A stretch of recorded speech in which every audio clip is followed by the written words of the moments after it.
अक़ीदा हाज़रीन, अस्सलामु अलैकुम व रहमतुल्लाहि व बरकातुहू।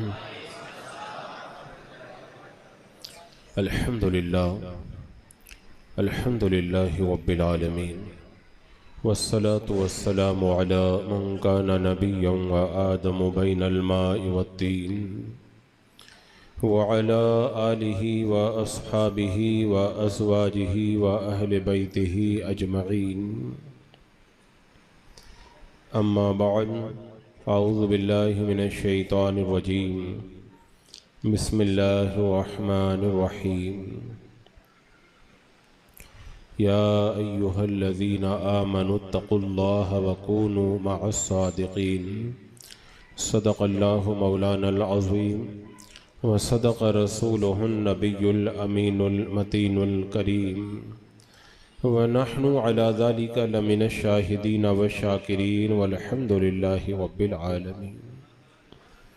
हसूल बरकत के लिए आक़ाए नामदार, मदीने के ताजदार, शहनशाह ज़ी वक़ार, नबी मुहतरम, रहमत दो आलम, नूर मुजस्सम, अरवाहुना फ़िदा मुहम्मदुर रसूलुल्लाह सल्लल्लाहु तआला अलैहि वसल्लम की पुन्नूर बारगाह में झूम के दुरूद व सलाम का दिया पेश कर लीजिए। अल्लाहुम्मा सल्लि अला सय्यदिना व शफ़ीना व हबीबना व मौलाना मुहम्मदिन व बारिक वसल्लिम सलातन व सलामन अलैका या रसूल अल्लाह सल्लल्लाहु तआला अलैहि वसल्लम।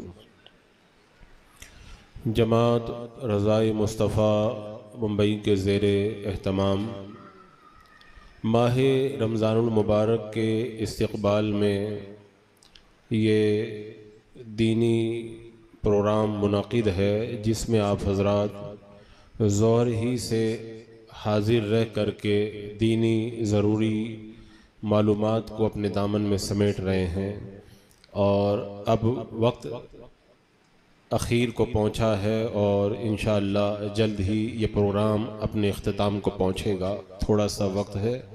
मैं आप हज़रात के सामने इस मुख्तसर से वक्त में माह रमज़ानुल मुबारक के हवाले से आपको रिचार्ज करने के लिए कुछ बातें आपके गोश गुजार करूँगा। अल्लाह तबारक व तआला हम सब की हाज़िरी को कबूल फरमाए।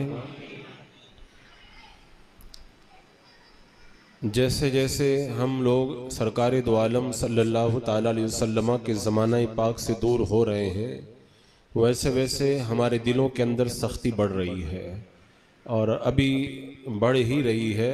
अभी ज़माना और गुज़रेगा, दिल और भी सख्त होंगे। और मेरे आका सल्लल्लाहु तआला अलैहि वसल्लम ने जो दिलों की सख्ती आखिरी ज़माने में बयान की है, उसको सुनकर तो आदमी का कलेजा ही कांप जाता है। हकीम तिर्मिज़ी रहमतुल्लाहि तआला अलैह ने एक बार बुढ़ापे के आलम में अपने दिल में ये ख्याल किया कि जवान जब मैं था, एक औरत ने मुझे गुनाह की दावत दी थी, मैंने उसकी दावत को ठुकरा दिया था।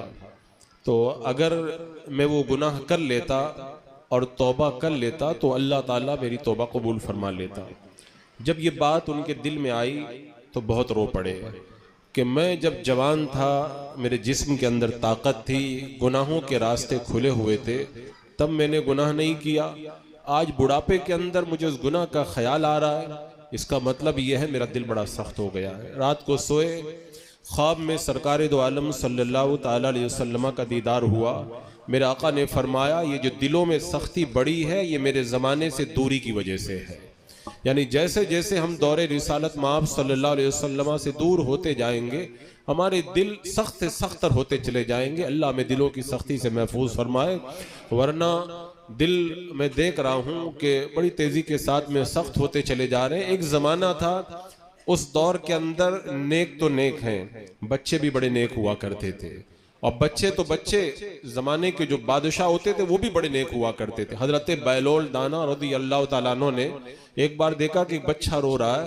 कहा, इतना छोटा बच्चा हो कि तू रो रहा है, बच्चों को कौन सा गम लायक होता है। कहा, मेरे रोने की वजह सिर्फ एक है। आज मैंने अपनी माँ को चूल्हे में जब लकड़ियाँ जलाते हुए देखा, जब बड़ी बड़ी लकड़ियाँ नहीं जल रही थी तो मेरी माँ ने छोटी लकड़ियों को जला करके आग को भड़काया था। मैं ये सोच के रो रहा हूँ, क़यामत के दिन बड़े बड़े शैतानों को जब जहन्नम में डाला जाएगा, उस वक्त कहीं अल्लाह ताला जहन्नम की आग को भड़काने के लिए हम जैसे बच्चों को जहन्नम में न डाल दे। तो उस जमाने के बच्चे भी बड़े नेक हुआ करते थे। और बच्चे तो बच्चे, आज जो सबसे बड़ा बदमाश होता है वो नेता बनता है, जो सबसे बड़ा टपोरी होता है वो सियासत के अंदर जाता है, इल्ला माशाअल्लाह। और उस दौर के अंदर अल्हम्दुलिल्लाह जो बादशाह हुआ करते थे वो भी कितने नेक होते थे।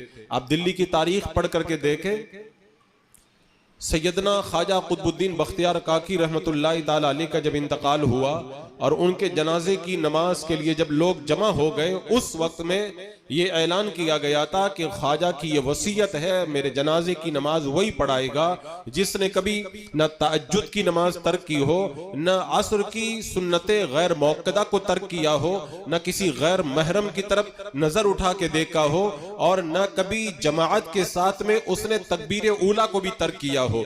जिन 4 खूबियों का बंदा हामिल होगा वही ख्वाजा कुतुबुद्दीन बख्तियार काकी की जनाजे की नमाज पढ़ाएगा। काफी देर तक इंतजार होता रहा, कोई नहीं आगे बढ़ा। उलमा मौजूद हैं, मशाइख मौजूद हैं, जमाने के बड़े बड़े लोग मौजूद हैं, नेकोकार और परहेजगार, लेकिन कोई नहीं आगे बढ़ता। बादशाही वक्त सुल्तान शमसुद्दीन अल्तमश ने जब सुना तो आगे बढ़ा और अपनी नजरों को झुका करके कहा, अगर ये वसीयत न होती सरकारी ख्वाजा कुतुबुद्दीन बख्तियार काकी की तो मैं ये राज कभी नहीं फाश करता। अल्हम्दुलिल्लाह, न तो मैंने कभी किसी गैर महरम की तरफ नजर उठा के देखा है, न कभी ताज्जुद को तर्क किया है, और न कभी मैंने तकबीर ऊला को फौत किया है, और न कभी मैंने असर की सुन्नते गैर मुअक्कदा को छोड़ा है। मैं ख्वाजा कुतुबुद्दीन बख्तियार काकी के जनाजे की नमाज पढ़ाता हूं। मैं जो जमाने का बादशाह होता था वो इतना नेक होता था, तो आप अंदाजा लगाएं उस जमाने के नेक लोग कितने नेक होते होंगे। लेकिन जैसा कि मैंने बताया कि दौरे रिसालत माब सल्लल्लाहु ताला अलैहि वसल्लम से जैसे जैसे हम दूर होते गए, हमारे दिलों के अंदर सख्तियां बढ़ती गई। अल्लाह का ये तो शुक्र है कि परवरदिगार आलम ए मुकद्दस रातें और मुकद्दस दिन और मुकद्दस महीने हमें अता फरमाता है, ताकि दिलों में जो सख्तियां हैं इन मुकद्दस रातों में, इन दिनों में, इन महीनों के अंदर दिल का जंग दूर हो जाए और हमारे अंदर नेकी का जज्बा पैदा हो जाए। अल्लाह का शुक्र है एक बार फिर माह रमजानुल मुबारक हमारे दरमियान जलवा अफरोज होने वाला है। जब हम पैदा नहीं हुए थे माह रमजान आया था, उससे हम फायदा नहीं उठा सकते थे। जब हम मर जाएंगे माह रमजान फिर भी आएगा, हम फायदा नहीं उठा पाएंगे। माह रमजान हमारे लिए वही फायदा मंद है जो हमारी जिंदगी के अंदर आए। पता नहीं कितने लोग पिछले साल माह रमजान में हमारे दरमियान मौजूद थे, इस प्रोग्राम में भी मौजूद थे, आज वो मौजूद नहीं हो सकता है अब की बर्तबा शबे बरात के अंदर जो मुर्दों के नविश्ते तैयार हुए हैं और हजरते मलकुल मौत के हवाले किए गए हैं कि साल भर के अंदर कौन कौन मरने वाला है, कहीं उनमें हमारा भी नाम न लिख दिया गया तो हो सकता है ये रमजान या आने वाला रमजान हमें मयस्सर ना आए। ये तो अल्लाह का शुक्र है कि परवरदिगार आलम ने हमें एक मर्तबा फिर माह रमजान से करीब कर दिया है। सूफिया किराम फरमाते हैं रजबुल मुरज्जब का महीना नेकी का बीज बोने का महीना है, शाबानुल मुअज्जम का महीना उस नेकियों के बीज को पानी देने का महीना है, यानी रो रो करके उन नेकियों को अल्लाह की बारगाह में कबूल कराने का महीना है। फिर जब माह रमजानुल मुबारक आ जाएगा तो आपको तो पता है किसान जब बीज बोता है, पानी देता है, मेहनत करता है, और उसके बाद में जब मौसम आता है तो उसके दिल में उमंग होती है, अब मेरी खेती लहलहा उठेगी और मैं खेती काटूंगा और नफा कमाऊंगा। अल्हम्दुलिल्लाह जिन्होंने रजब के महीने में नेकियों का बीज बोया है और माह शाबान के अंदर रो करके उस बीज को सैराब किया है, माह रमजानुल मुबारक जब आएगा वो अपने नेकियों की खेती काट करके अल्लाह की बारगाह में सुरखरू हो जाएंगे। जो रजब में महरूम रह गए, शाबान का महीना मौजूद है, अगर शाबान का महीना निकल गया तो फिर माह रमजानुल मुबारक के अंदर आप नेकियों की खेती कैसे काटेंगे। ये अल्लाह का करम है, परवरदिगार आलम ने ये मौका हमें और आपको अता फरमाया है। अजीजाने मुकर्रम, आज से हमें ये जहन बना लेना है कि माह रमजानुल मुबारक की हमें कैसे तैयारी करनी है। मैं सबसे पहले तो ये कहूंगा माह रमजानुल मुबारक की तैयारी अहले ईमान ही के लिए मुफीद है, जो कुफ्र कर ले, जो गुस्ताखे नबी बन जाए उनके लिए मुफीद नहीं है। तो माह रमजानुल मुबारक की तैयारी के लिए सबसे पहला काम ये करें, अपने सारे गुनाहों से तौबा करें और रब की बारगाह में ये भी अर्ज करें, मौला अगर मुझसे कभी कुफ्र या शिर्क सरजद हुआ है मैं तेरी बारगाह में तौबा करता हूं। उसके बाद में तजदीद ईमान करें, और अगर बीवी रखते हैं तो तजदीद निकाह भी कर लें। उसके बाद में जब माह रमजान आपके ताज़ा ईमान के साथ में आएगा तो इंशाअल्लाह उसकी बहारों से आप माला माल हो जाएंगे। तो मैं ये चाहता हूं कि इससे पहले कि मैं अपनी गुफ्तगू को आगे बढ़ाऊं, हम लोग पहले तजदीद ईमान कर लेते हैं। मैं चंद जुमले पढ़ाता हूं, सब हजरात मेरे साथ में पढ़े। ऐ अल्लाह, मैं तेरी बारगाह में अपने तमाम गुनाहों से तौबा करता हूं। ऐ अल्लाह, अगर मुझसे जिंदगी में कभी कुफ्र और शिर्क सरजद हुआ हो तो मैं तेरी बारगाह में उससे भी तौबा करता हूं। ऐ अल्लाह, मेरी तौबा कबूल फरमा। अस्तगफिरुल्लाह रब्बी मिन कुल्लि ज़ंबिन व अतूबु इलैहि, ला इलाहा इल्लल्लाह मुहम्मदुर रसूलुल्लाह, अशहदु अल्ला इलाहा इल्लल्लाह व अशहदु अन्ना मुहम्मदन अब्दुहु व रसूलुहु, आमन्तु बिल्लाहि व मलाइकतिहि व कुतुबिहि व रुसुलिहि वल यौमिल आखिरि वल क़द्रि खैरिहि व शर्रिहि मिनल्लाहि तआला वल बाअसी बअदल मौत। ये हमने तजदीद ईमान किया है। अल्लामा शामी रहमतुल्लाह ताला अलैह फरमाते हैं हर दिन तजदीद ईमान करना चाहिए और हर 15 दिन में तजदीद निकाह भी करना चाहिए, क्योंकि हमारी जबान से कुछ गलत कलिमात निकल जाते हैं, हम ईमान से खारिज हो जाते हैं, उसके बाद में हमारा कोई अमल मकबूल नहीं होगा। और फरमाते अगर मर्द कोई गलत बात न निकाले तो औरतों की जबान तो काबू में रहती नहीं है, वो पता नहीं क्या क्या बोल जाती हैं। लिहाजा तजदीद निकाह का भी एहतमाम करना चाहिए। अब माह रमजान मुबारक चूंकि हमारी निगाहों के सामने है। अच्छा, एक बात मैं यहाँ पर यह भी अर्ज कर दूं, बहुत सारे लोग कुछ नेकियां करते हैं तो उनके दिल के अंदर ये ख्याल होता है हम तो नमाज तो पढ़ते ही हैं, हम तो नेक काम करते ही हैं, हमें मजीद कुछ करने की जरूरत नहीं है। यहाँ पर आगे बढ़ने से पहले मैं एक रिवायत आपके सामने रखूं ताकि आपके दिल के अंदर यह एहसास पैदा हो कि अभी हमने क्या किया है, कुछ भी नहीं किया है, आइंदा के लिए मैं कितना तैयार होना चाहिए। और ये जो रिवायत में बयान करने जा रहा हूं ना, इस रिवायत को बयान करने से पहले हजरत अबू हुरैरा 3 मरतबा बेहोश हो गए और हजरत अमीर मुआविया रज़ी अल्लाह ताला अन्हु ने सुना तो सुनते सुनते बेहोश हो गए। अब आप अंदाजा लगाएं, रावी रिवायत बयान कर रहा है, बयान करने की ताकत ही नहीं है, बेहोश हो जाता है, और सुनने वाला सुनता है तो सुनने की ताकत ही नहीं है, बेहोश हो जाता है। अब आप अंदाजा करें कि रिवायत कैसी रिवायत होगी। एक बार हजरत अबू हुरैरा रज़ी अल्लाह ताला अन्हु से किसी ने कहा था कि सरकार दो आलम सल्लल्लाहु ताला अलैहि वसल्लम से आपने कोई हदीस सुनी हो तो वो हदीस आप हमको सुना दे। हजरत अबू हुरैरा रज़ी अल्लाह ताला अन्हु फरमाते, हाँ मैंने सरकार दो आलम सल्लल्लाहु ताला अलैहि वसल्लम से एक हदीस पाक सुनी थी और मुझे वो जगह भी याद है। मेरे और सरकार दो आलम सल्लल्लाहु ताला अलैहि वसल्लम के अलावा तीसरा कोई नहीं था। उस हदीस को मैंने सुना है, समझा है, याद रखा है। वो हदीस पाक मैं तुम्हें सुना रहा हूं। उसके बाद में जैसे ही सुनाने के लिए आपने जबान खोली, इतना रोए इतना रोए इतना रोए कि आप पर गशी तारी हो गई, बेहोश होकर के गिर गए। थोड़ी देर के बाद में होश आया, कहा हाँ मैं तुम्हें वो हदीस सुनाता हूं जिसको मैंने अल्लाह के रसूल सल्लल्लाहु ताला अलैहि वसल्लम से खुद सुना है, समझा है, याद रखा है। मेरे और सरकार दो आलम सल्लल्लाहु अलैहि वसल्लम के अलावा तीसरा कोई नहीं था। उसके बाद में जैसे ही सुनाने का इरादा किया, बेहोश, और इतना रोए, रोते रोते बेहोश होकर के गिर गए। थोड़ी देर के बाद में फिर होश आया, कहा हाँ मैं तुम्हें वो हदीस सुनाता हूं जो मैंने अल्लाह के रसूल सल्लल्लाहु ताला अलैहि वसल्लम से खुद सुनी है, मेरे कानों ने सुना है, मैंने याद रखा है, और मेरे और सरकार दो आलम सल्लल्लाहु अलैहि वसल्लम के अलावा तीसरा कोई नहीं था। और जैसे ही फिर बयान करना शुरू किया, रोना शुरू कर दिया और सर झुका करके रोते रहे, रोते रोते बेहोश होकर के गिर गए। 3 मरतबा बेहोश हुए। उसके बाद में जब होश आया तो कहा हाँ मैं तुम्हें वो हदीस सुनाता हूं जो मैंने सरकार दो आलम सल्लल्लाहु अलैहि वसल्लम से सुनी है।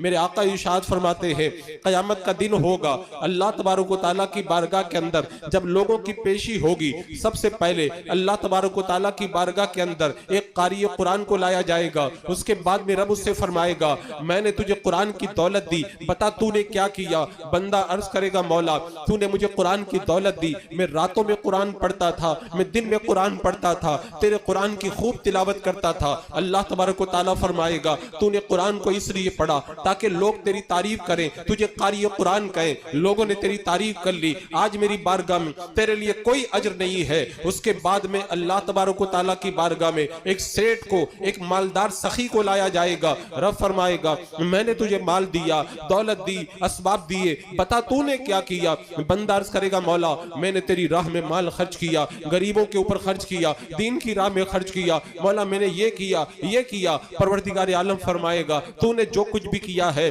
अपनी तारीफ के लिए किया है, लोगों ने तेरी तारीफ कर दी, आज मेरी बारगाह में तेरे लिए कुछ नहीं है। उसके बाद में अल्लाह तबारक व तआला की बारगाह में एक शहीद को लाया जाएगा जो जिहाद करते करते शहीद हो गया। रब फरमाएगा मैंने तुझ पर इनाम व इकराम की बारिशें की, बता बंदे तू मेरी बारगाह में क्या लेकर के आया है। बंदा अर्ज करेगा मौला मैंने तो तेरी राह में अपनी जान को भी लुटा दिया और मैंने शहादत का मकाम पाया। रब फरमाएगा तूने इसलिए जिहाद किया ताकि लोग तेरी तारीफ करें, लोगों ने तेरी तारीफ कर दी, आज मेरी बारगाह में तेरे लिए कुछ नहीं है। उसके बाद में हजरत अबू हुरैरा ने जो जुमला कहा, कसम खुदा की हमने आज तक जितनी तैयारी की है ना उस तैयारी पर एक नजर डाल करके देखना हमारी तैयारी कैसी तैयारी है। हजरत अबू हुरैरा कहते हैं कौनैन के दूल्हा सल्लल्लाहु ताला अलैहि वसल्लम ने इरशाद फरमाया फिर क़यामत के दिन जहन्नम को सबसे पहले इन्हीं 3 लोगों के लिए भड़काया जाएगा और कारी कुरान को, अल्लाह की राह में सखावत करने वाले मालदार को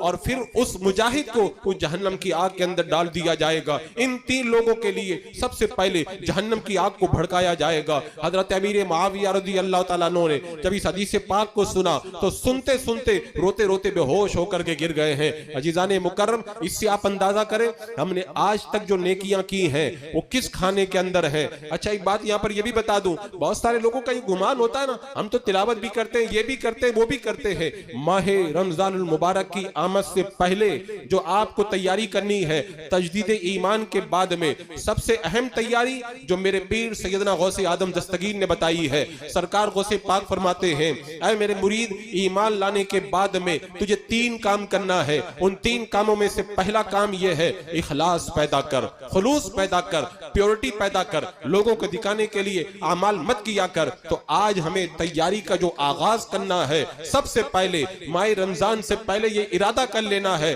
अब के माह रमजान में जो भी इबादत करेंगे अल्लाह की रजा के लिए करेंगे। हजरत अता सोलमी ये बहुत बड़े बुजुर्ग गुजरे हैं, इन्होंने बड़ी मेहनत से कपड़ा तैयार किया, बहुत शानदार कपड़ा तैयार किया और शानदार कपड़ा तैयार करने के बाद में एक कारीगर के पास लेकर के गए, का खूबसूरत है, मजबूत है, बड़ी मेहनत से बनाया है, कितने का है? उसने बहुत कम कीमत बताई। हजरत अता सोलमी ने कहा इतना शानदार कपड़ा इतनी कम कीमत बताते हो? का इसके अंदर ये ऐब है, ये ऐब है, ये ऐब है। जब सुना तो हजरत अता सोलमी रज़ी अल्लाह तआला अन्हु रोने लग गए, फूट फूट के रोने लगे। ताजिर ने कहा लगता मैंने कीमत कम बताई है, आपको तकलीफ हो गई है, अच्छा ठीक है मैं ज्यादा कीमत देने के लिए तैयार हूं। हजरत अता सोलमी कहते हैं बात कीमत की नहीं है, बात यह है ये कपड़ा मैंने मेहनत से बनाया है, मजबूत भी बनाया है, खूबसूरत भी बनाया है, इस फन का मैं माहिर भी हूं, मैंने पूरी तरह से जांच पड़ताल करके बनाया है। लेकिन जब एक माहिर कारीगर के सामने मैंने अपने कपड़े को पेश किया है उसने उसके अंदर न जाने कितने ऐब बता दिए, तो मैं ये सोच के रो रहा हूं जब एक कपड़े के अंदर इतनी मेहनत से बनाया जाए माहिर आदमी देखता है तो इतने ऐब बताता है। कल क़यामत के दिन हमारी इबादतें अल्लाह की बारगाह में पेश की जाएंगी तब तो फिर हम अल्लाह की बारगाह में क्या मुंह लेकर के जाएंगे और हमारी वो इबादतें न जाने कितने ऐबों से भरी हुई होंगी। ये सोच करके मैं रोने लग गया हूं। अजीजाने मुकर्रम जब तक आमाल के अंदर प्योरिटी ना हो, इखलास ना हो, उस वक्त तक रब की बारगाह में आमाल मकबूल होते ही नहीं है। हजरत इमाम अबू दाऊद रज़ी अल्लाह तआला अन्हु कहते हैं मैंने 5 लाख हदीसों को जमा किया, 5 लाख हदीसों का खुलासा 4800 हदीसों में मैंने निकाल करके रखा, फिर 4800 हदीसों का खुलासा मैंने 4 हदीसों में निकाला। उन 4 हदीसों में से पहली हदीस पाक ये है इन्नमल अमालु बिन्नियात, आमाल का दारो मदार नीयत पर है। आप इससे अंदाजा लगा ले अगर नीयत के अंदर फितूर हो ना, ये बात मैं इसलिए कह रहा हूं, मैं खुल के तो नहीं बताऊंगा, मैं बात सिर्फ इसलिए कह रहा हूं मैंने माह रमजान में 1 महीना इबादत के लिए मस्जिद में आने वाले लोगों के आमाल को बहुत करीब से देखा है। वो जिस तरह की गुफ्तगू करते हैं उससे कहीं से लगता ही नहीं कि अल्लाह को राजी करने के लिए गुफ्तगू कर रहे हैं। ऐसे बातें करते हैं जैसे 2 खत्म करके बहुत बड़ा काम करके आ गए और उसका प्रचार करते घूम रहे हैं। तो जब तक आमाल में इखलास नहीं पैदा होगा उस वक्त तक कोई अमल अल्लाह की बारगाह में कबूल हो ही नहीं सकता। मैं तो कहता हूं इखलास की बात आप कर रहे हैं, आमाल के अंदर कितनी जांच पड़ताल होती है। यहाँ पर शेख अबू तालिब मक्की रहमतुल्लाह ताला अलैह क़ूतुल क़ुलूब के अंदर एक बात बयान फरमाते, हजरत राबिया बसरिया रज़ी अल्लाह ताला अन्हा सहरी के वक्त उठती हैं, तस्बीह पढ़ती है और तस्बीह पढ़ते पढ़ते उनकी आग लग जाती है। आग लगी तो देखा कि बहुत बड़ा बाग है, बाग में पहुंची तो बड़ा खूबसूरत दरख्त है, दरख्त के चारों तरफ घूमे तो तरह तरह की उसके अंदर फल, तरह तरह के फल लगे हुए हैं, तरह तरह के कलर के, अलग अलग कलर के फल लगे हैं। अभी आगे जाकर के उन्होंने एक आदमी से पूछा कि ये बाग के अंदर दरख्त किसका है, ये बाग किसका है? कहने वाले ने कहा ये बाग राबिया बसरिया यानी तुम्हारा का मेरा बाग है। तो बड़ी खुश हो गई, कहा किसकी वजह से अल्लाह ने दिया? कभी सेहरी के वक्त में तुम जो तस्बीह पढ़ रही थी उसका बदला अल्लाह ने तुम्हें ये बाग अता किया है। अब बाग में जब घूम रही है एक जगह पहुंची तो देखा दरख्त के ऊपर जो गोल्डन कलर के सुनहरी कलर के फल थे वो टूट करके नीचे गिरे हुए हैं। कहा अगर ये फल ऊपर लगे होते ना तब और अच्छे लगते, बड़े खूबसूरत लगते। पूछा ये फल नीचे क्यों टूट गए? तो जवाब देने वाले ने कहा जब तुम सेहरी के अंदर तस्बीह पढ़ रही थी अचानक तुम्हारे दिमाग में ये ख्याल आया, मैंने आटा गूंद करके रखा था, वो आटा खमीर हुआ है कि नहीं हुआ है? जैसे ही तुम्हारा ख्याल अल्लाह की बारगाह से हट करके आटे की तरफ गया तुम्हारे ये फल टूट करके नीचे गिर गए हैं। इसी आप अंदाजा लगा ले अगर इतना ख्याल भटक जाए तो चंद फल टूटते।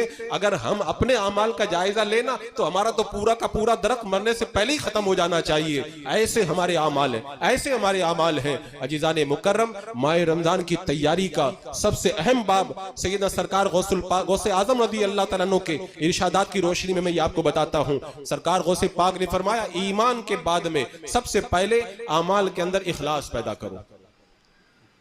आज वो चीज हमारे अंदर रफ्ता रफ्ता बड़ी तेजी के साथ में खत्म होती चली जा रही है। अब उसके बाद में ये तो एक अलग मुकम्मल उन्वान है, लेकिन अब रमजान मुबारक की आप तैयारी करें तो तैयारी के लिए क्या चाहिए?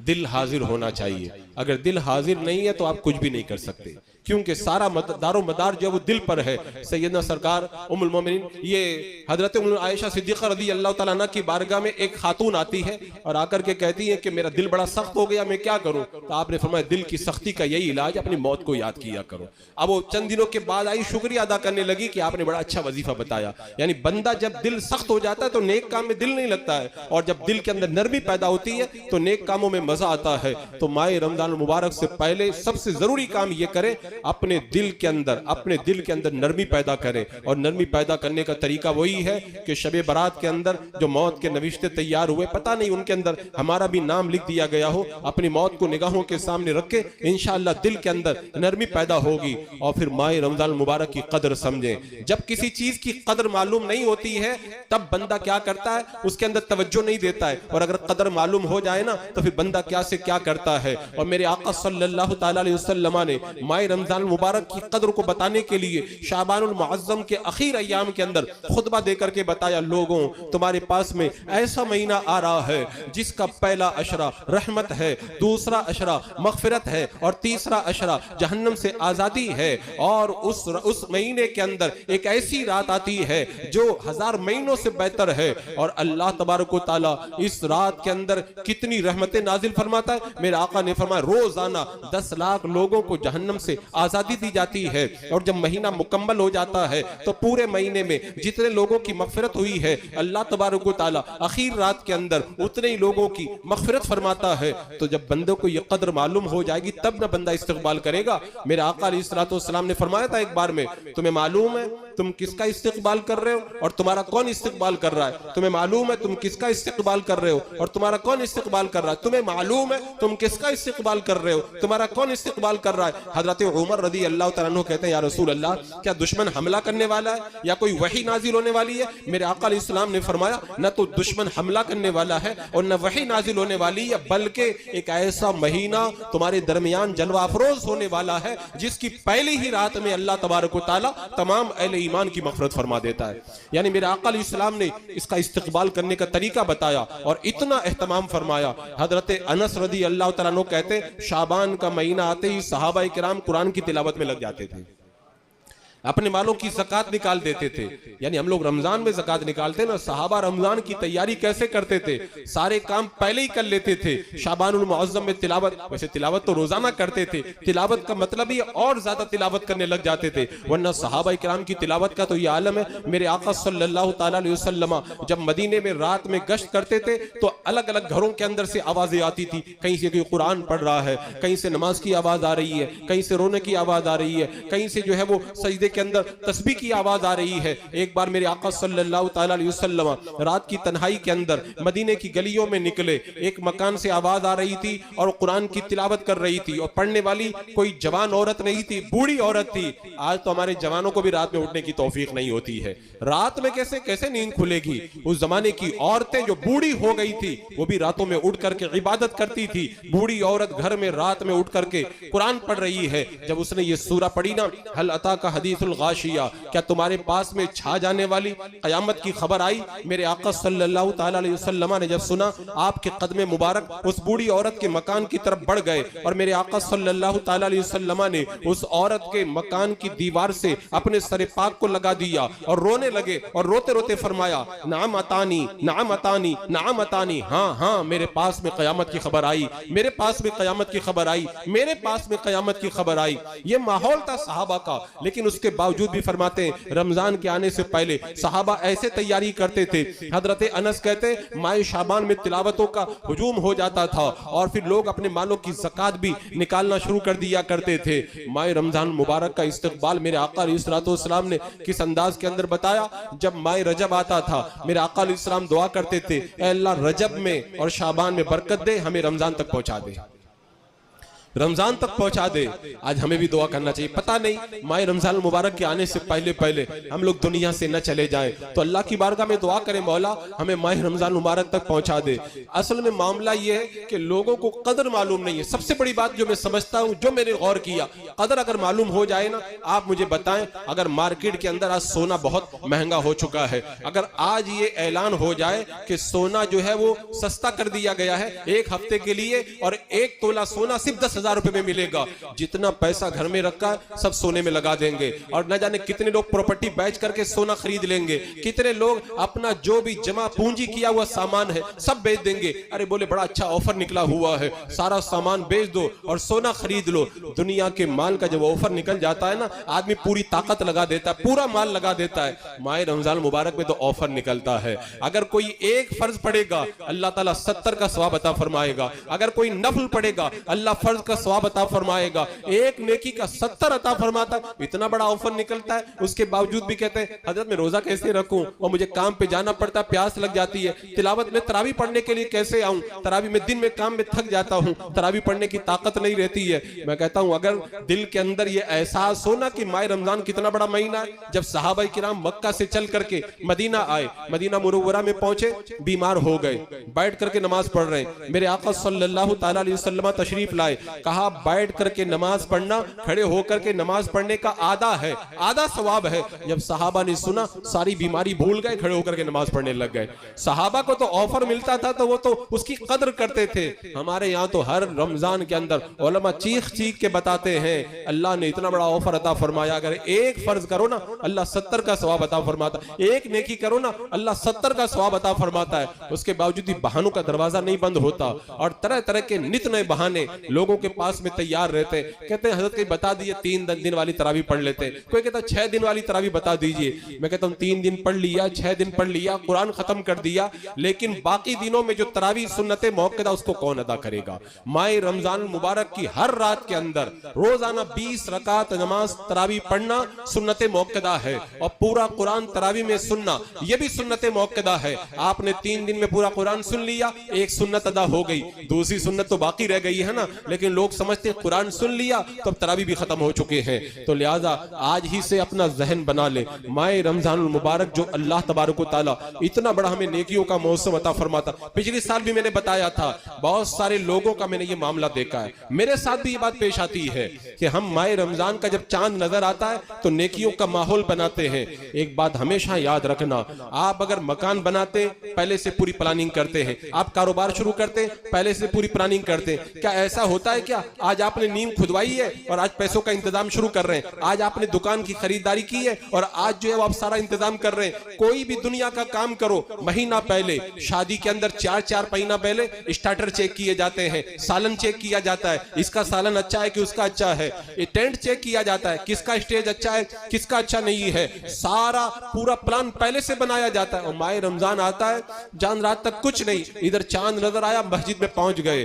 बगैर प्लानिंग के जब दुनिया का काम नहीं होता तो बगैर प्लानिंग के दीन का काम कैसे होगा। एक छोटी सी चींटी को हमने देखा है, गर्मी के महीने के अंदर वो सर्दी और बारिश का राशन अपने बिल के अंदर जमा करती है। उसे पता है मैं बहुत छोटी चीज हूं, मैं न तो सर्दी में बाहर निकल सकती हूं न बारिश में निकल सकती हूं। अल्लाह ने चींटी को इतनी अकल दी है, वो बारिश और सर्दी का सामान अपने बिल के अंदर गर्मी में जमा कर ले। एक बुजुर्ग के बारे में मैंने रिवायत के अंदर पढ़ा था, वो बुजुर्ग जंगल में जाते थे, घास काट के लाते थे, बेचते थे, अपनी रोजी रोटी का इंतजाम करते थे और जुमा के दिन इबादत करते थे। उन्होंने सोचा अगर जुमा के दिन में घास काटने न जाऊं तो इबादत करने में और ज्यादा वक्त मिलेगा। उन्होंने प्लान बनाया, रोजाना घास काटने जाते थे, एक बंडल घास का ज्यादा लेके आ जाते थे, रोजाना की घास रोजाना बेच देते और जो एक्स्ट्रा लाते थे उसको जमा करते, उसको जुमा के दिन बेच देते और जुमा के दिन जंगल नहीं जाते, पूरा दिन अल्लाह की इबादत किया करते थे। तो हम लोग ऐसा नहीं कर सकते।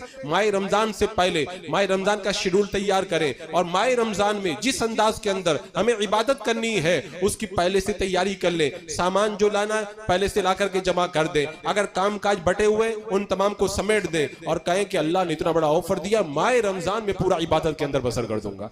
होना चाहिए कि नहीं होना चाहिए? लेकिन होता क्या है, बस वही लोगों का मिजाज बना हुआ है कि ठीक है माह रमजान आएगा तो सब कुछ करेंगे। हजरत उमर रदी अल्लाह तआला अन्हु की प्लानिंग मैंने कितनी बार आपको बताई। हजरत सैयदना उमर रदी अल्लाह तआला अन्हु की प्लानिंग का आलम यह है, अल्लाहु अकबर कबीरा। मैंने रिवायतों में पढ़ा, जब हिजरत करके मुसलमान मदीना मुनव्वरा से जब चले, मक्का मुकर्रमा से मदीना मुनव्वरा चले गए, जाने के बाद में जब मेरे आका अलैहिस्सलातु वस्सलाम की दरसगाह इल्म को जब सजाया गया, हजरत उमर ने अपने पड़ोस में रहने वाले अंसारी से कहा था, मेरे आका अलैहिस्सलाम की बारगाह में इल्म के मोती लुटाए जाते हैं, हमें वो भी लेना है और हमने जो अपने बाल बच्चों को भी पालना है, क्या करें? हजरत उमर कहते एक काम करो, एक दिन तुम हुजूर की बारगाह में जाके सरकार के फरामीन सुन के आया करो, मैं काम पे चला जाऊंगा, जब मैं आऊंगा तो मुझे आकर के बता दिया करो, और दूसरे दिन मैं हुजूर अलैहिस्सलाम की बारगाह में जाऊंगा, तुम काम पे चले जाना, हुजूर ने क्या बताया वो आकर के मुझे बता देना। यानी हजरत उमर ने अपने पड़ोसी के साथ में प्लान बनाया,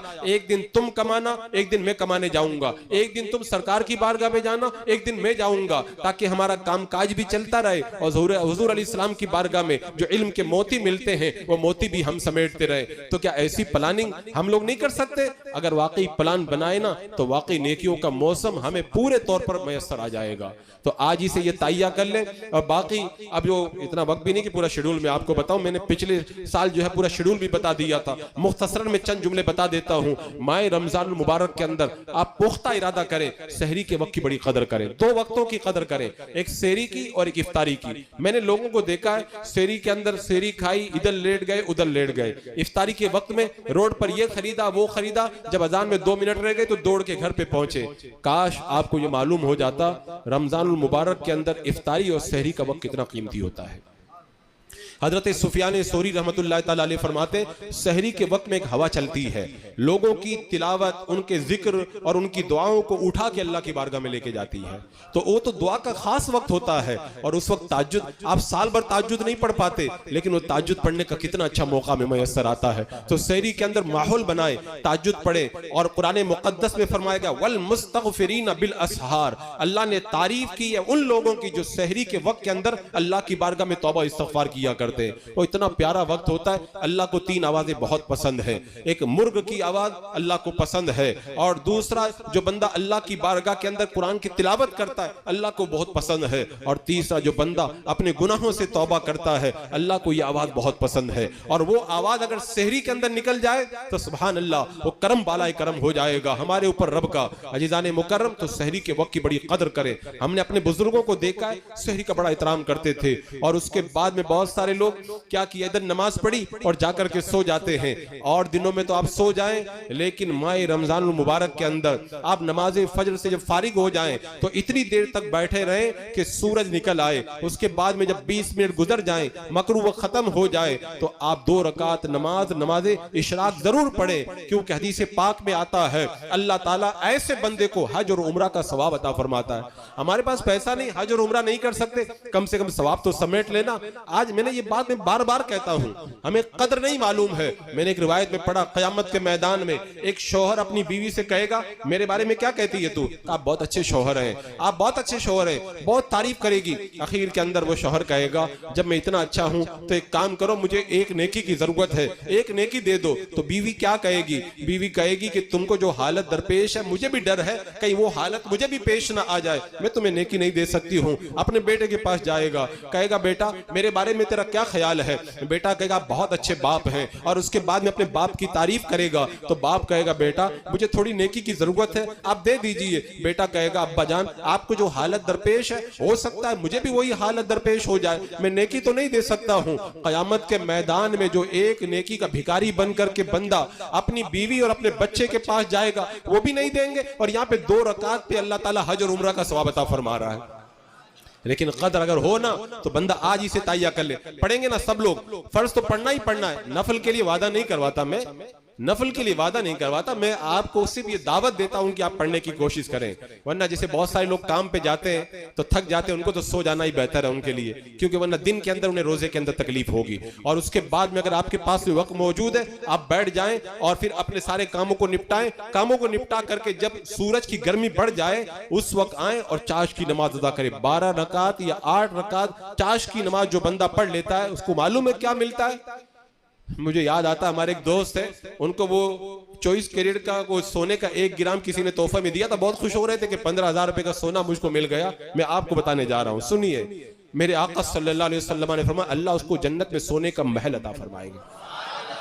अगर बंदा कदर करे ना, ये जो सोना है ना, इधर आंखें बंद होंगी ना, वो सारा सामान उतार के कफन में ले जाकर के सुला देंगे, ये सोना यहीं पे रह जाएगा। और जन्नत में सोने का महल कितनी बड़ी अल्लाह की नेमत है। तो इसकी कम से कम कदर करें, चाश की नमाज पढ़ें। और फिर उसके बाद में जो मैंने बताया, असर की नमाज के बाद में अपने सारे कामों से फारिग हो करके आप पहुंच जाएं, दस्तरखान लगाकर या मुसल्ला बिछा करके अल्लाह की बारगाह के अंदर दुआ के अंदर मसरूफ हो जाएं। इमाम बुखारी रहमतुल्लाह तआला अलैह का ये तरीका था, माह रमजान में सारे काम बंद कर देते थे, और सारे काम बंद करने के बाद में वो रोजाना एक कुरान पाक खत्म करते थे, सहरी में शुरू करते थे और इफ्तारी में खत्म करते थे। कहते थे सहरी का वक्त भी अल्लाह की बारगाह में कबूलियत का वक्त है, लेकिन मैं इफ्तारी के वक्त में कुरान इसलिए खत्म करता हूँ, इफ्तारी में भी दुआ कबूल होती है और कुरान खत्म करो तब भी दुआ कबूल होती है। तो दो कबूलियत के वक्त जमा हो जाएंगे, अल्लाह मेरी दुआओं को कबूल फरमा लेगा।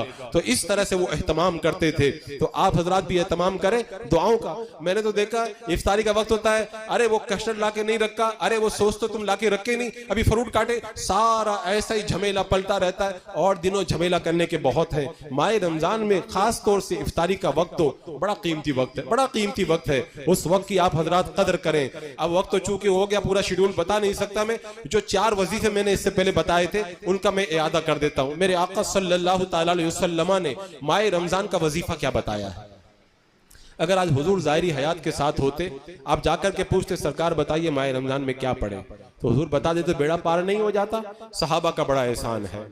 हम जो पूछने की तमन्ना अपने दिल में रखते हैं ना, सहाबा ने पहले से पूछ के रखा है, पूछ के रखा है। और मेरे आका ने बता भी दिया है कि माह रमजान मिल जाए तो 4 काम करो। कितने काम करो? पहला काम मेरे आका फरमाते, माह रमजान में कलमा शरीफ ज्यादा पढ़ो। क्या पढ़ो? ला इलाहा इल्लल्लाहु मुहम्मदुर रसूलुल्लाह। ये कलमा आप खूब पढ़े, और मैं आपको ये दावत दे रहा हूं आज ही से पढ़ना शुरू कर दें। कब तक पढ़े? ईद के चांद तक। कितनी बार पढ़े? रोजाना 1500 या 1600-1700 बार पढ़े, ताकि ईद का चांद नजर आने के वक्त तक आपका 70,000 कलमा पूरा हो जाए। हदीस पाक में रिवायत में आता है, अगर कोई 70,000 मरतबा कलमा पढ़ ले, जिसको ईसाले सवाब कर दे, अल्लाह उसकी भी मगफिरत फरमा देता है और पढ़ने वाले की भी अल्लाह मगफिरत फरमा देता है। तो मरूमीन के लिए भी तोहफा हो जाएगा, आपके लिए भी तोहफा हो जाएगा। हजरत मूसा अलैहिस्सलाम ने रब की बारगाह में कहा था, मौला वजीफा बता, तो रब ने यही वजीफा हजरत हजरत मूसा अलैहिस्सलाम को बताया तो मूसा अलैहिस्सलाम ने कहा मौला ये तो सब पढ़ते, कोई मुझे खास वजीफा बता। रब ने फरमाया मूसा अगर सातों आसमान और जमीन को मीजान के एक पलड़े में रख दिया जाए, इस कलमे को दूसरे पलड़े में रख दिया जाए, सातों आसमान और जमीन हल्के पड़ जाएंगे, ये कलमा सब पे भारी पड़ जाएगा। इतना जबरदस्त ये वजीफा है। कयामत के मैदान में बंदा जब अल्लाह की बारगाह में जाएगा 99 दफ्तर गुनाहों से भरे होंगे, उसको पता चल जाएगा अब जहन्नम से बचने की कोई राह नहीं है। अल्लाह फरमाएगा आज तुझ पर जुल्म नहीं होगा, जा अपने अमाल को तुलवा। जब अमाल को तुलवाने जाएगा अल्लाह उसे कागज का टुकड़ा देगा, उसको नेकियों के पलड़े में रख दिया जाएगा। जब वजन करेगा 99 दफ्तर गुनाहों के हल्के पड़ जाएंगे और वो एक कागज का टुकड़ा भारी पड़ जाएगा। जन्नत में ले जाने का हुक्म होगा। जब बंदा खोल के देगा तो उसमें यही कलमा तैयबा लिखा होगा। अल्लाह तबारक व तआला एक कलमे की वजह से सारे गुनाहों को माफ फरमा देगा। इतना शानदार वजीफा। अच्छा यहाँ पे एक बात मैं भी बता देता हूँ, हम लोग जब इस तरह की बातें बताते हैं ना तो बहुत सारे लोग इग्नोर कर जाते हैं, बोले ये तो हम लोग पढ़ते ही रहते हैं। इनको छोटा मत समझो, छोटा मत समझो। आपने मालूम है ना कि जब कोई बंदा मरने वाला होता है ना, मरने वाला होता है तो पूरा समंदर पी करके जान नहीं बचाई जाती है, एक कतरे से जान बचती है। तो ये कलमा जो है वो आपकी क़यामत के दिन जान बचा लेगा। आप लोगों ने देखा होगा ना एक एक, अरे कितने लोग दुनिया के अंदर, मैं मिसाल में ये सब चीज नहीं देना चाहिए लेकिन समझाने के लिए बताता हूँ, 5 लाख वोट पा गए, एक वोट कम पड़ गया तो सारी मेहनत बर्बाद हो गई है। खुदा ना करे क़यामत के मैदान में कि एक नेकी की कमी की वजह से हम लोग पकड़ लिए जाए। तो ये तो अच्छा मौका है, कलमा शरीफ एक बार पढ़ लो ना तो मीजान के ऊपर इतना भारी पड़ जाता है। तो कसरत से कलमा शरीफ पढ़े। और कलमा शरीफ पढ़ने का वक्त मैं आपको सबसे अच्छा बताता हूँ, सहरी के वक्त में सुबह सादिक से पहले उस वक्त जो कलमा शरीफ पढ़ा जाता है ना, मैंने अपने बुजुर्गों से सुना है वो दिल का मैल ऐसे साफ करता है जैसे लगता है कि खुरच खुरच करके दिल को सुथरा किया जा रहा है। और मेरे आका ने खुद फरमाया है लोहे को जंग लग जाता है ऐसे दिल को भी जंग लगता है, और जैसे दिल को जंग लग जाए तो उसको साफ करने के लिए कलमा तैयबा पढ़ा जाए, अल्लाह कलमे की बरकत से दिल को सुथरा फरमा देता है। ये कलमा पढ़े, मेरे आका ने पहला वजीफा बताया। दूसरा वजीफा सरकार दो आलम सल्लल्लाहु अलैहि वसल्लम फरमाते माह रमजान मिल जाए तो कसरत से अल्लाह की बारगाह में इस्तिग़फार करो। अब बहुत सारे लोग समझते हैं अस्तग़फिरुल्लाह अस्तग़फिरुल्लाह, ये इस्तिग़फार नहीं है। इधर अस्तग़फिरुल्लाह अस्तग़फिरुल्लाह कर रहे, उधर इरादा बन रहा है कि अभी वो मोबाइल के अंदर मुझे वो भी देखना वो भी देखना। ये कैसा इस्तिग़फार है? इस्तिग़फार का मतलब तो ये था गुनाहों पे नादिम हो जाए बंदा, वादा करे आइंदा गुनाह ना करूंगा और पूरे तौर पे तहिया कर ले नेक बनने का, ये तौबा इस्तिग़फार का मतलब होता है। तो आप इस्तिग़फार करें अल्लाह की बारगाह में, फिर देखें अल्लाह तबारक व तआला उसके ऊपर कितना इनाम व इकराम अता फरमाता है। तौबा करने वाला बंदा अल्लाह का महबूब बन जाता है। तो माह रमजान में तो वैसे भी तौबा कबूल होती है, आप इस्तिग़फार करें। फिर मेरे आका ने फरमाया तीसरा काम ये करे, अल्लाह की बारगाह में माह रमजान में जन्नत बहुत मांगे, जन्नत मांगे। जन्नत इतनी आसान नहीं है, बहुत सारे लोग समझते हैं इधर अल्लाह की बारगाह में जाएंगे उधर हिसाब होगा फिर दौड़ते हुए जन्नत में चले जाएंगे। इतना आसान काम नहीं है जन्नत के अंदर जाना। इमाम गजाली रहमतुल्लाह तआला अलैह के विसाल के बाद में उन्हें ख्वाब में देखा गया, पूछा गया क्या हुआ? कहा रब की बारगाह में जब मेरी पेशी हुई तो रब ने फरमाया मेरी बारगाह में तुम क्या लाए हो? कहा मैंने अपनी इबादतों को, अपनी तसनीफात को, अपने दीनी कामों को सबको पेश किया तो मेरा रब की बारगाह में कोई अमल काम नहीं आया। अल्लाह ने फरमाया तेरे एक अमल की वजह से आज मैं तेरी मग़फ़िरत फरमाता हूँ। इमाम गजाली कहते मैंने पूछा मौला वो कौन सा अमल है? रब ने फरमाया तुम एक बार किताब लिख रहे थे, उस जमाने में जब किताब लिखी जाती थी तो स्याही में कलम को डुबो करके लिखा जाता था, स्याही बनने वाला सिस्टम नहीं था। इमाम गजाली ने जब अपने कलम के निब को स्याही में डुबोया और जैसे ही लिखने का इरादा किया उस स्याही के ऊपर एक मक्खी आकर के बैठ गई। आपने कलम को रख दिया कि लगता है मक्खी प्यासी है, और रब ने फरमाया तूने उस दिन मक्खी पे रहम किया था, आज मैंने तुझ पर रहम किया, तेरी मग़फ़िरत फरमा दी। एक एक नेकी क़यामत के दिन कितनी बड़ी नेकी बन करके बंदे के काम आ जाती है। हजरत शेख अबू बकर शिबली रहमतुल्लाह तआला अलैह जो हम सिलसिला क़ादरिया के बड़े मशहूर इमाम हैं, उनके इंतकाल के बाद में उन्हें ख्वाब में देखा गया, पूछा गया रब की बारगाह में पेशी हुई तो क्या बना? कहा जब रब की बारगाह में मैं पहुंचा रब ने फरमाया आए शिबली तुझे पता है मैंने तेरी मग़फ़िरत क्यों फरमाई? कहा मौला मैंने तेरी इबादत की थी। कहा नहीं। कहा मौला मैंने इखलास के साथ मैंने एक काम किए थे। कहा नहीं। कहा मौला मैंने हज ज़कात रोजा सब कुछ किए थे। कहा नहीं। कहा मैं एक एक अमल को बयान करता रहा लेकिन रब ने फरमाया नहीं। कहा मौला फिर किस अमल की वजह से तूने मुझे जन्नत अता फरमाई? रब ने फरमाया बगदाद के अंदर ठंडी का मौसम था, तुम गली से गुजर रहे थे, एक बिल्ली सर्दी से ठिठुर रही थी, इस दीवार से उस दीवार पे फलांग लगा रही थी, तुम्हें तरस आ गया, रहम आ गया, तुमने अपने कंबल को निकाल करके उस बिल्ली को अपने कंबल के अंदर ले लिया, बिल्ली पर तुमने रहम किया, हमने तुझ पर रहम करके जन्नत अता फरमा दी। ये क़यामत के मामलात हैं। ये मत समझना कि क्या पता हमारे वुजू में कितनी कमियां, हमारी तहारतों में कितनी कमियां और हमारी नमाजों में तो कितनी कमियां, उसका अंदाजा ही नहीं कर सकते। ये मत समझना कि अपनी इबादतों की वजह से हम इतनी आसानी से जन्नत में चले जाए। बुखारी शरीफ की हदीस पाक है, मेरे आका फरमाते कोई भी अपने अमल की वजह से जन्नत में नहीं जाएगा, जो भी जाएगा अल्लाह की रहमत से जन्नत में जाएगा। साहिब क़ूतुल क़ुलूब खुद फरमाते हैं, सहरी के वक्त के अंदर एक बुजुर्ग ने 2 रकात नमाज पढ़ी, नमाज पढ़ के सो गए तो देखा कि जन्नत में घूम रहे, बहुत बड़ा महल देखा, का इतना खूबसूरत महल किसका है? का ये महल तुम्हारा है। का क्यों? का तुमने अभी सहरी में 2 रकात पढ़ी, अल्लाह ने महल दे दिया। कह रहे घूमने लगा तभी मैंने देखा महल का कंगूरा टूट के नीचे गिरा है। मैंने कहा ये अगर ऊपर लगा हुआ होता तो बड़ा खूबसूरत महल लगता। का ये ऊपर ही लगा हुआ था, तुम अभी 2 रकात नमाज पढ़ रहे थे, नमाज के अंदर तुम्हारा ख्याल दुनिया की तरफ चला गया तो ये कंगूरा टूट करके नीचे गिर गया है। बताओ, नमाज में दुनिया में अगर थोड़ा सा ख्याल चला जाए तो महल का एक कंगूरा टूट के गिर जाए, जाकर के सोचना अगर हमने इबादत कभी की है ना तो हमें जन्नत में महल मिला है ना, तो मिलने के बाद वो जमीन के अंदर पूरा जमींदोज भी हो गया होगा एक एक कंगूरा गिर करके, क्योंकि हमारे आमाल के अंदर इतनी कमियां हैं। तो मैं अर्ज ये कर रहा था, मेरे आका ने फरमाया माए रमजान मिल जाए तो अल्लाह से जन्नत मांगो। और चौथा काम, अल्लाह की बारगाह में जहन्नम के अजाब से पनाह मांगो। आप तरावी में पढ़ते हो अल्लाह जिन्ना मिनन नार, अल्लाह जहन्नम से पनाह। ये पनाह मांगना नहीं है, काम तो जहन्नम वाले करो, जहन्नम से पनाह मांगो। पनाह मांगने का तरीका मैं बताता हूँ। एक लिस्ट बनाएं, ये काम मैं करता हूँ, उसके बाद में टिक लगाएं, ये काम जन्नतियों वाले करता हूँ और ये काम जहन्नमियों वाले करता हूँ। फिर माह रमजान में जन्नत मांगना है और जहन्नम से पनाह मांगना है, तो ये काम तुम्हें करना होगा। जिन जिन कामों पे जन्नती की टिक लगाई है वो काम करें, और जिन जिन कामों पे आप टिक लगाएं कि जहन्नमियों वाले काम है, उन कामों से परहेज करने लग जाए, तब मतलब होगा जहन्नम से पनाह मांगने का, वरना तो फिर कोई मतलब नहीं है।